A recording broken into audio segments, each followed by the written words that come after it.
The content of this podcast is provided for general informational purposes only and is not intended as, nor should it be considered a substitute for professional medical advice. Sweaty and pissed, menopause makes me sweaty and pissed. Hello, everyone. This is Karen Nickel, nurse practitioner in for Sweaty and Pissed, Menopause, and More. And I am here today with a listener question about menstrual discs. The listener asked specifically about menstrual discs versus cups, but I'm going to talk about both of those today. And these are options to use during your menstrual cycle in place of a pad or a tampon. And first, I just want to talk about what a menstrual cup is. I'm going to speak of the cups first.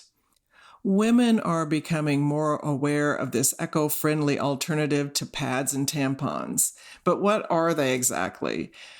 The small, flexible cup is made of silicone or latex rubber. Most of the cups are silicone. There is one cup available that is made of rubber called the Keeper Cup. Instead of absorbing your flow like a tampon or pad, it catches and collects it. It looks like a little rubber bell with a stem coming out of the top of the bell. Some cups have a ball or ring instead of the stem. The advantage of the stem is that if the stem is too long, it can be trimmed down.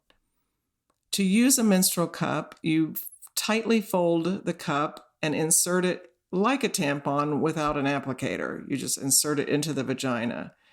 Some cups are softer than others, so they are easier to fold. But one thing to remember is if you choose a soft cup, it can collapse more easily once placed in the vagina, so you may have more leakage around the cup. If used correctly, you shouldn't feel the cup. It's similar to putting in a diaphragm for birth control or a birth control ring in the vagina, if you've ever used either one of those. Your cup will spring open as you insert it and rest against the walls of your vagina and form a seal over the cervix. That seal prevents leaks. Then the blood just simply drips into the cup. Most cups are reusable. To remove it, you pull the stem sticking out the bottom of the bell and pinch the base to release the seal. So you wouldn't just pull on the stem. You have to break that seal by pinching the bottom of the bell. Then you just empty the bell, wash the device with soap and water, and replace it. At the end of the cycle, you can sterilize your cup by boiling it in water, unless the manufacturer specifically advises against boiling their product. Meluna, Meluna brand comes with a little cleaning brush, which is nice. Although some manufacturers will recommend using bleach or hydrogen peroxide to clean the cup between periods, these chemicals will break down the silicone. So I would advise you just to use soap and water and boil it if boiling is recommended by the manufacturer. There are also special washes for menstrual cups available, but really all you need is hand wash and warm water to clean the cup during your periods. Like any other product for your period, you can buy them online or over the counter at a place like a drugstore. And people ask me sometimes, are menstrual cups new? Is this a new thing? Because we're hearing about them more often. And menstrual cups have actually been around since the 1930s, but America has been sort of slow to catch on to this. The first menstrual cup for the U.S. was manufactured in 1987. I'd like to take this opportunity and tell you about a nonprofit organization that you may want to consider supporting. So even if you don't use or can't use or don't need to use a menstrual cup, you can consider donating a menstrual cup to someone else. There is an organization that began in 2015 called the Cup Foundation. It is a California-based nonprofit organization with a mission to empower underprivileged girls worldwide by providing them with sustainable menstrual cups and comprehensive education on sexuality and reproductive rights. As they state on their website, which is thecup.org, in 2015, UNICEF and the World Health Organization estimated that at least 500 million women lack sufficient resources to manage their periods. With insufficient menstrual solutions, many girls miss a week of school each month, or they drop out for good. Too often, these girls even engage in transactional sex to make money for pads and tampons. I urge you to visit the website and see how this organization is helping young women worldwide to stay in school and achieve their dreams. Again, the website is thecup.org, and I will have that information and all the links to these different menstrual cups and discs on the website, sweatyandpissed.com, in the blog portion at the bottom of the web page. So when you're on sweatyandpissed.com, you can also click on our merchandise link and check out all our fun merch, which we've gotten some really good feedback from our listeners about. And you can also find the link on our Facebook page. And while you're there, you can leave us a message or a question. So we're going to take a quick break here. And when we return, I am going to talk to you about the pros and cons of menstrual cups.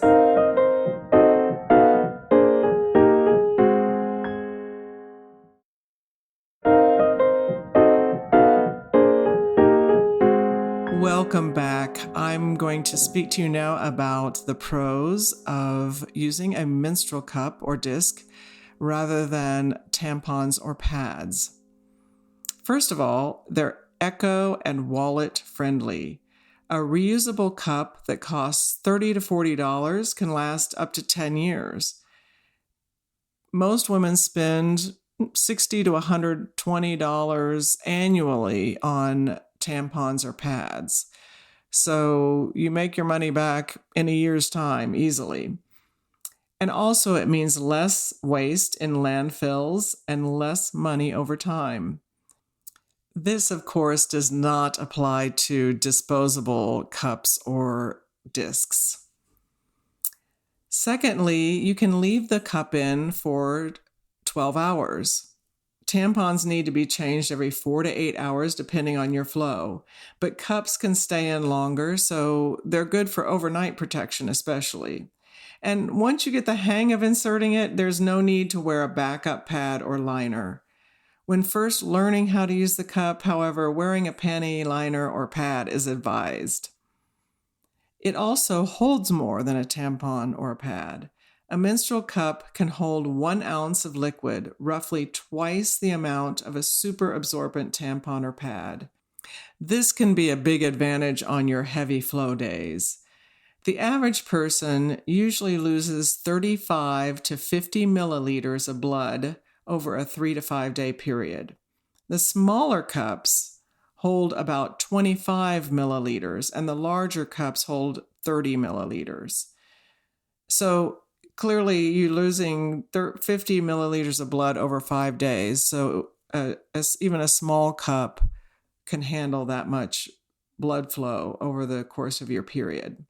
Those who have menorrhagia, which is a very heavy period flow, lose 80 mils or more of blood during the course of a period.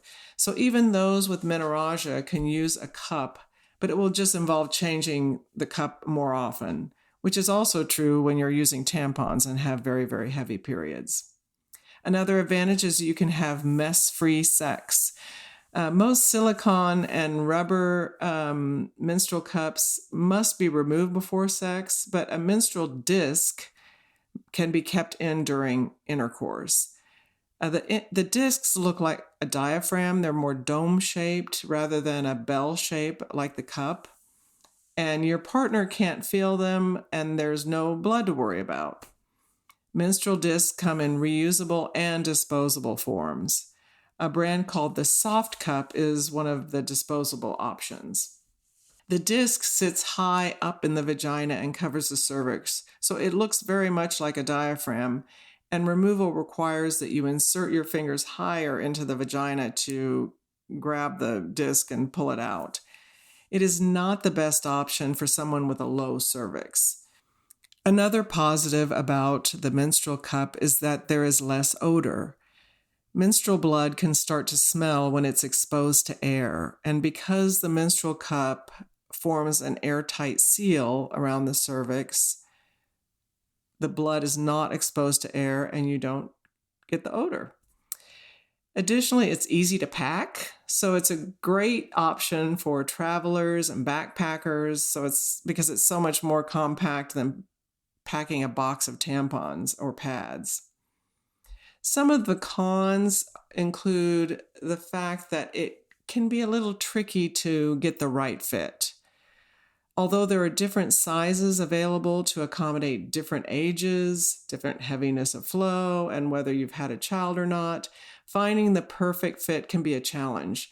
More so if you have a tilted uterus, and some people have been told when they've had a GYN exam that they have a tilted uterus, or if you have a low cervix, which I'll explain to you a little bit later how to figure that out.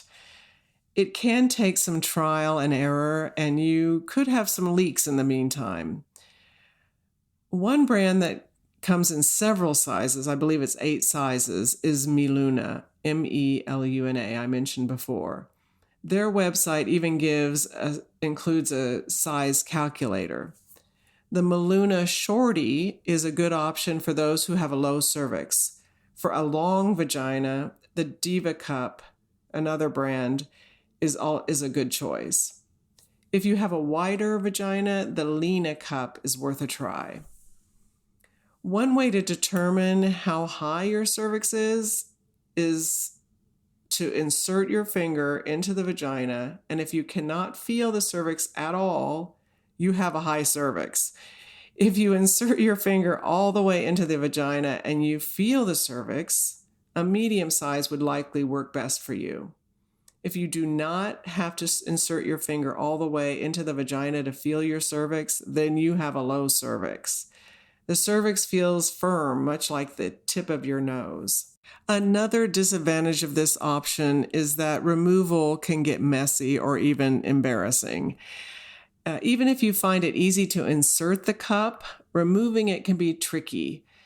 In a sit or squat, you need to use your pelvic floor muscles to push the cup down, then reach up and grab the stem, pinch the base, as I mentioned before, to break the seal, and angle the cup slightly back to keep it from spilling.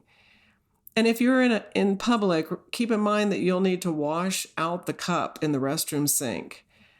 As an alternative, one manufacturer recommends bringing a bottle of water with you into the stall and rinsing it out with the bottled water, and then wiping it clean with toilet paper or a baby wipe. But that's just something to consider when you're out and about, and if you need to change it while you're not at home. Certainly when you first start using a cup, I would do so when you know you're going to be home for a little while and you can practice inserting and taking it out without having to do that in a public restroom. The other con is that it could interfere with an IUD. So if you have an IUD inserted and are still having periods, because some IUDs, the ones that have progestin on it, oftentimes people don't even have a period after about a year after insertion. So if you have an IUD, you're still having periods. Some manufacturers don't recommend using a menstrual cup if you have an intrauterine device inserted, as there is a chance that the cup could pull on the string and dislodge it when inserting or removing the cup. Although this is something to consider, there was a 2012 study that found no evidence of this being a problem.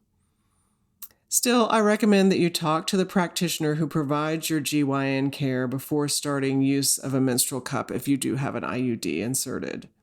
If our listener who asked the question about the menstrual disc is concerned about toxic shock syndrome, there is much lower risk for toxic shock syndrome than for tampons, according to studies that we have.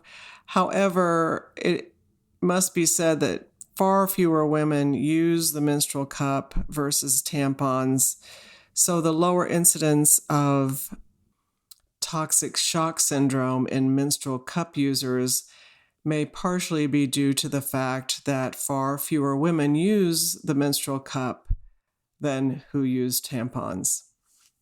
I want to thank all our listeners again for their marvelous questions and really fabulous comments that they share on our Facebook page. We really appreciate them, enjoy reading them.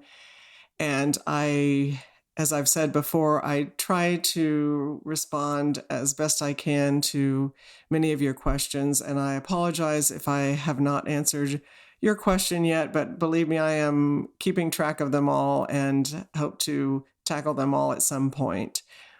I do want to tell you to make sure to tune in next week when Leanne and I start a series of podcasts featuring Leanne's fabulous daughter and professional makeup artist, Tess Morgan, who will teach us all about skincare and makeup for the mature skin.